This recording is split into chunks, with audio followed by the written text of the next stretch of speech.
வணக்கம். நான் உங்கள் ஜெயா.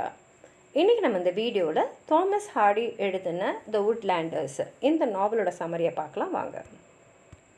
இந்த நாவலோட தீம் பார்த்திங்கன்னா அந்த லவ் அண்ட் மேரேஜில் இருக்கிற அந்த காம்ப்ளெக்ஸ் நேச்சர், அதுக்கப்புறம் ட்ரெடிஷனுக்கும் மாடர்னுக்கும் இருக்கக்கூடிய ஒரு கான்ஃப்ளிக்ட்டு, அதுக்கப்புறம் ஹியூமனிட்டி அண்ட் நேச்சரில் இருக்கக்கூடிய அந்த இன்ட்ரிகேட் ரிலேஷன்ஷிப்பை பற்றி தான் வந்து தேம்ஸு. முக்கியமான கேரக்டர்ஸ் வந்து கிரேஸ் மெல்பரி, கில்ஸ் வின்டர்பார்ன், ஜார்ஜ் மெல்பரி இவர் வந்து கிரேஸோடைய தகப்பனார், டாக்டர் எட்கர் ஃபிட்ஸ்பர்ஸ் அவர் வந்து கிரேஸோட ஹஸ்பண்ட், ஃபெலிஸ் சார்மண்ட் ஒரு பணக்கார பெண்மணி, அவங்க ஒரு விடோ அதே ஊரில் இருக்காங்க, மார்ட்டி சவுத் அவங்க வந்து கில்ஸ் வின்டர்பார்னை லவ் பண்ண ஒரு பெண்ணு, அவங்களும் இதில் வந்து முக்கியமான ஒரு கதாபாத்திரம். கதையோட ஆரம்பத்தில் பார்த்தீங்கன்னா 20 வயசான கிரேஸ் மெல்பரி வந்து ஸ்கூலில் முடிச்சுட்டு அவங்க வீட்டுக்கு திரும்பி வராங்க. வீடுனா அவங்க ஊருக்கு, அது வந்து லிட்டில் ஹாண்டாக். அவங்க அப்பா வந்து ஜார்ஜ் மெல்பரி, அவர் வந்து அந்த ஊர்லேயே இருந்த ஒரு லோக்கல் ஃபார்மர், அதாவது விவசாயியான கில்ஸ்க்கு வந்து முன்னாடியே சொல்லியிருந்தார், இது மாதிரி கிரேஸ் வந்து உனக்கு தான் நான் திருமணம் பண்ணி வைக்க போகிறேன்னு. அதனால் அவர் கில்ஸ் கையில் போய் சொல்கிறார், இது மாதிரி கிரேஸ் வந்து ஊருக்கு வரப்போகிறா, நீயே போய் அவளை ஊர்லேருந்து அழைச்சின்னு வா, அப்புறம் வந்து உங்கள் ஃப்ரெண்ட்ஷிப் டெவலப் பண்ணிட்டீங்கன்னா உங்கள் 2 பேருக்கும் நான் கல்யாணம் பண்ணி வச்சுறேன்னு. அதனால் கில்ஸ் வந்து கிரேஸை வந்து பிக்கப் பண்ண போகிறாரு. கிரேஸ்க்கும் தெரியும் அவங்க அப்பாவுக்கு வந்து கில்ஸ் தான் நம்ம திருமணம் பண்ணணும்னு நினச்சிட்ருக்காருன்றனால அவளும் வந்து கில்ஸ் கையில் அன்பாக தான் நடந்துக்கிறான். ஆனால் என்ன ஆகிடுதுன்னா, கில்ஸ் வந்து ஒரு வீட்டில் தங்கியிருக்கார். அவர் கூட இருந்த ஒரு லோக்கல் மேன், அவர் தான் வந்து அவர் இருக்கிற வீடை வந்து லீஸ்க்கு எடுத்திருந்தார். அவர் வந்து இறந்துடுறாரு. அதனால் இந்த வீடு வந்து அந்த பணக்காரங்களாக இருக்கிற அந்த சார்மெண்டோடைய கைக்கு போயிடுது. கில்ஸ்க்கு வீடு இப்போ இல்லாமல் இருக்குது. அதனால் அவர் இன்னும் கொஞ்சம் ஊரை விட்டு தள்ளி ஒரு குடிசையில் போகிறார். இதை கேள்விப்பட்ட ஜார்ஜ் மெல்பரி என்ன பண்ணுறாருன்னா, என்னடா அது கில்ஸ்க்கு வீடு கூட இல்லையே, இவ்வளோ ஏழ்மையான நிலைமையில் எதுக்கு என் பொண்ணை தரணும், ஏன்னா இவங்க கொஞ்சம் வசதியானவங்க, அது மாத்திரம் இல்லாமல் கிரேஸ் படிச்சிருக்கா, ரொம்ப அழகாக இருக்கா, அவளை எதுக்கு கில்ஸ் தரணும்னு சொல்லிட்டு அவரோட மனசு மாறிடுது. அவர் கிரேஸை கூப்பிட்டுட்டு இனிமேலுக்கு நீ கில்ஸை பார்க்கக்கூடாது அப்படின்னு சொல்லிடுறாரு. இப்போ இந்த இறந்து போன மனிதருக்கு வந்து மார்ட்டின்னு ஒரு பெண் இருக்கா, அவளுக்கு வந்து கில்ஸை ரொம்ப பிடிக்கும், அவரை திருமணம் பண்ணிக்கணும்னு நினைக்கிறாள். அதனால் அவள் என்ன பண்ணிடுறான்னா, கில்ஸோட செவரில் போய் இப்போ வீடு போனதுனால நீ கிரேஸையும் வந்து லூஸ் பண்ணிவிடுவேன்னு எழுதுறா. இதை வந்து கிரேஸ் பார்த்துட்டு அவள் என்ன பண்ணுறா, அந்த லூஸ்ன்ற வார்த்தைக்கு பதிலாக கீப்புன்னு மாற்றி வச்சிடறா.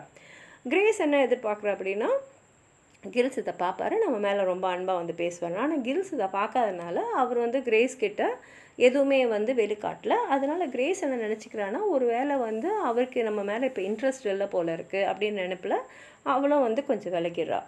இந்த நேரத்தில் வந்து கிரேஸோடைய சர்வெண்ட் வந்து உடம்பு சரியில்லாம போகிறதுனால அந்த ஊருக்கு புதுசாக டாக்டர் ஃபிட்ஸ்பியர்ஸ்ன்னு ஒருத்தர் வந்திருக்காரு.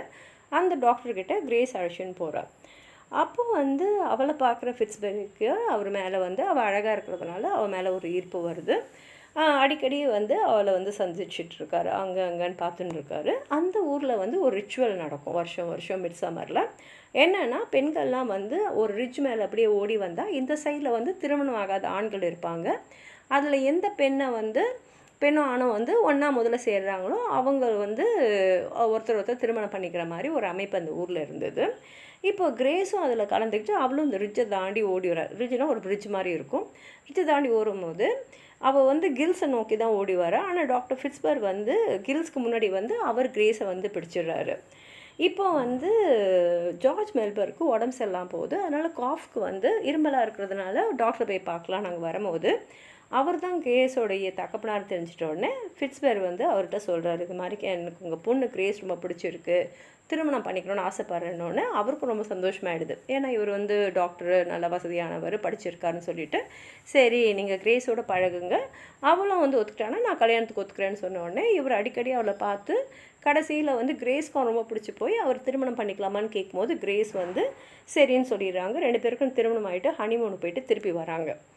திருப்பி வரும்போது அவங்க என்ன கேள்விப்படுறாங்கன்னா, அந்த ஊரில் பணக்காரங்களாக இருக்கிற மிஸ்ஸஸ் சார்மவுண்டுக்கு ஒரு ஆக்சிடென்ட் ஆக்ஷன் கேள்விப்பட்டோன்னே டாக்டர்ன்ற முறையில் டாக்டர் ஃபிட்ஸ்பர்ஸ் வந்து போய் மிஸ்ஸஸ் சார்மண்ட்டை பார்க்குறாங்க. பார்க்கும்போது தான் மிஸ்ஸஸ் சார்மண்ட் சொல்கிறாங்க, நான் இப்போ உங்கள் சமீபத்தில் ஒரு ஹோட்டலில் பார்த்தேன், எனக்கு உங்களை நல்லா ஞாபகம் இருக்குது, நம்ம ஒரு காலத்தில் ரொம்ப நெருங்கி பழகி இருக்கோம் அப்படின்றாங்க. இப்போ இந்த மிஸ்ஸஸ் சார்மண்ட் யாருன்னா, இப்போ அவங்க வந்து விதவையாக இருக்காங்க. ஆனால் பல பேரோடு அவங்க வந்து உறவில் இருக்கிறாங்க. அவங்க வாழ்க்கையை வந்து அந்த பணக்கார விதத்திலே நடத்திட்டுருக்காங்க. இப்போ வந்து உங்களை நான் பார்த்துருக்கேன், நம்ம ஒரு காலத்தில் உறவில் இருக்கும் போது தான் இவருக்கும் ஞாபகம் வருது. இவர் வந்து மருத்துவ மாணவராக ஜெர்மனியில் இருக்கும்போது இவங்களோட அவர் ரொம்ப நெருங்கி பழகி இருக்கார். அப்போது வந்து அவங்களுடைய அம்மா, ஏன்னா அவங்க பெரிய பணக்காரங்கன்றதுனால ஒரு சாதாரண மருத்துவ மாணவரை நம்ம பொண்ணு வந்து விரும்புகிறதா வேண்டான்னு சொல்லிவிட்டு அவங்கள அழைச்சின்னு ஊரை விட்டு போயிடுறாங்க. அதுக்கப்புறம் அவங்க தொடர்பு வந்து விட்டு போயிடுச்சு. ஆனால் இப்போ திரும்பி சந்தித்து பழைய ஞாபகம்லாம் வந்தோடனே 2 பேரும் ஒன்றா சேர்ந்துடுறாங்க. அடிக்கடி வந்து சந்திச்சுக்கிறாங்க. மிஸ்ஸஸ் சாமண்ட் வந்து டவுன் ஆஃப் மிடில்டனுக்கு போகிறாங்க. அது கொஞ்சம் தூரத்தில் இருக்கிற ஒரு ஊர். டாக்டர் ஃபிட்ஸ்பெரியும் அவங்களோடைய போகிறதுக்காக கிரேஸ் கிட்ட என்ன சொல்லிடுறாருன்னா, நான் ஒரு பேஷண்ட்டை பார்க்கறதுக்கு தூரம் போகிறேன், வரத்துக்கு கொஞ்சம் நாள் ஆகும்னு சொல்லிட்டு போயிடுறாரு. ஆனால் கிரேஸ் வந்து உண்மையை கண்டுபிடிச்சிடறா. ஏன்னா அவரோட பாக்கெட்டில் வந்து ஒரு டிக்கெட், டோல்கேட் டிக்கெட் வந்து இருக்குது, மிடில்டன்லேருந்து வந்ததுக்கு.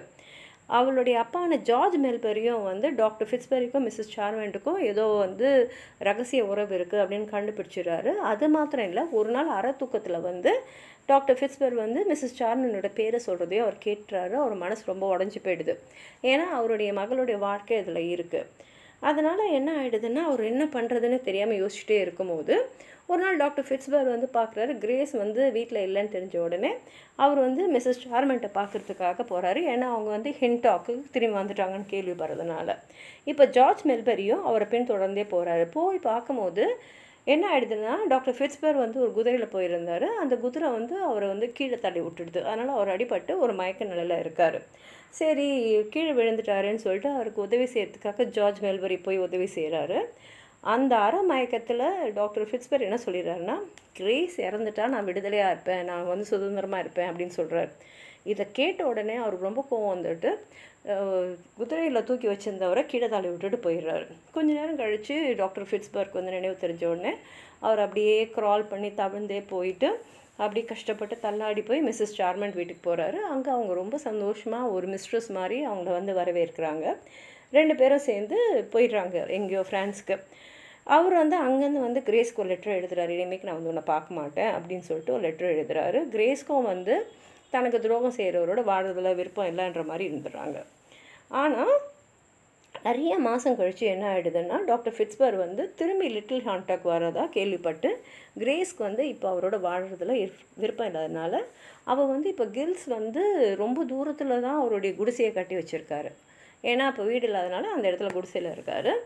அங்கே வந்து அவ்வளோ தூரம் இருந்தாலும் நடந்தே ஓடி போய் அவர்கிட்ட வந்து உதவி கேட்குறாங்க. அவங்க என்ன சொல்கிறாங்கன்னா, பக்கத்து ஊரில் வந்து என்னுடைய தோழி இருக்கா, நான் அவள் வீட்டுக்கு போயிடுறேன், நான் அவளோடையே இருந்துக்கிறேன், எனக்கு வந்து எடுத்துன்னு போய் அங்கே விட்டுடுங்கன்னு போது பயங்கரமாக மழை பெஞ்சிட்ருக்கு. அது மாத்திரம் இல்லாமல் கில்ஸ் என்ன சொல்கிறாருன்னா, இருங்க இப்போ தானே உங்கள் கணவர் வராரு, ஒருவேளை 2 நாள் அவர் கூட போயிடலாம், அதனால் ஒரு 2 நாள் நீங்கள் இந்த குடிசையில் இருந்து பாருங்கள், அப்படி அவர் போகலைன்னா நானே எடுத்துன்னு போய் உங்களை தோழி வீட்டுக்கு விட்டுறேன், 2 நாள் வரைக்குமாவது என்னோடய குடிசையிலே இருந்துங்கன்னு சொல்லிவிட்டு அவள் திருமணமான ஒரு பொண்ணு, சின்ன குடிசை, நம்மளும் அந்த வீட்டில் இருக்கக்கூடாதுன்னு சொல்லிட்டு குடிசைக்கு வெளியில் வந்து மழையாக இருந்தாலும் பரவாயில்லன்னு வெளியில் வந்து அவர் படுத்துக்கிறார். ஆனால் மழையில் பயங்கரமாக நனைஞ்சிறதுனால அவருக்கு உடம்பு ரொம்ப மோசமான நிலைமைக்கு போயிடுது.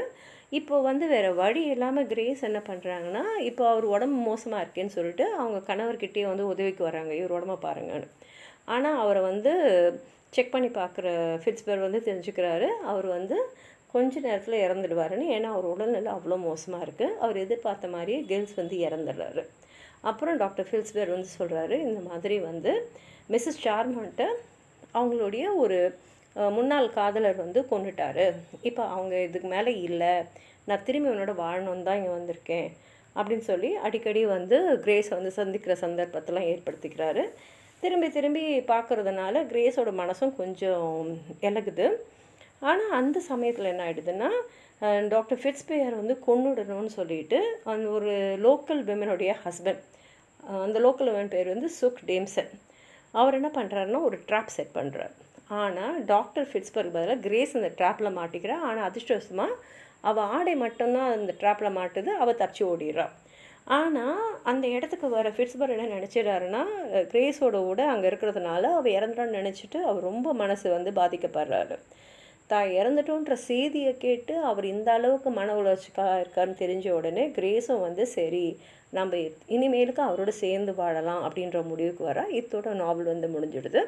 உங்களுக்கு எதாவது சொல்லணும்னு நினச்சிங்கன்னா கீழே இருக்கிற கமெண்ட் பாக்ஸில் எழுதுங்க. இந்த வீடியோ லைக் பண்ணுங்கள், உங்கள் ஃப்ரெண்ட்ஸோடு ஷேர் பண்ணுங்கள். சப்ஸ்கிரைப் பண்ணாதவங்களாம் ப்ளீஸ் சப்ஸ்கிரைப் பண்ணி சப்போர்ட் பண்ணுங்கள். நன்றி.